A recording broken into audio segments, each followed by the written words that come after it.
முந்திரி மாதிரி முந்திக்கிட்டு செய்யாத அப்படிம்பாங்க. Praise the Lord. ஆண்டவர் இயேசு கிறிஸ்துவின் நாமத்தினாலே நான் உங்களை வாழ்த்துகின்றேன்.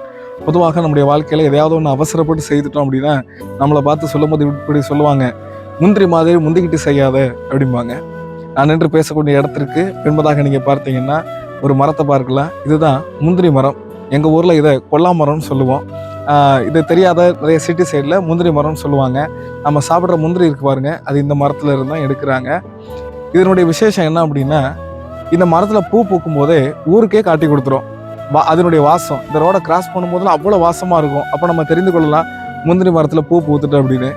அப்புறம் இந்த மரத்தினுடைய விசேஷம் என்ன அப்படின்னா, எல்லா பழத்துக்கும் அதனுடைய விதை பழத்துக்கு உள்ளே இருக்கும். ஆனால் இந்த மரத்தில் மட்டும் விதை வெளியே இருக்கும். அதாவது பூவிலிருந்து பழம் வருவதற்கு முன்பதாக விதை வந்துடும். அதனால தான் இந்த மரத்தை உதாரணமாக சொல்லுவாங்க, முந்திரி மாதிரி முந்திக்கிட்டு செய்யாத அப்படிம்பாங்க. நம்முடைய வாழ்க்கையில் நம்ம எடுத்து வைக்கிற ஒவ்வொரு ஸ்டெப்பு நம்முடைய லைஃப்பில் ரொம்ப முக்கியமானது. நம்ம எடுக்கக்கூடிய தீர்மானங்கள், அடுத்தடுத்து நம்ம என்ன செய்ய போகிறோம் அப்படிங்கிறது வேலையை குறித்ததாக இருக்கலாம், பிஸ்னஸை குறித்ததாக இருக்கலாம், எல்லாமே ரொம்ப முக்கியமானது.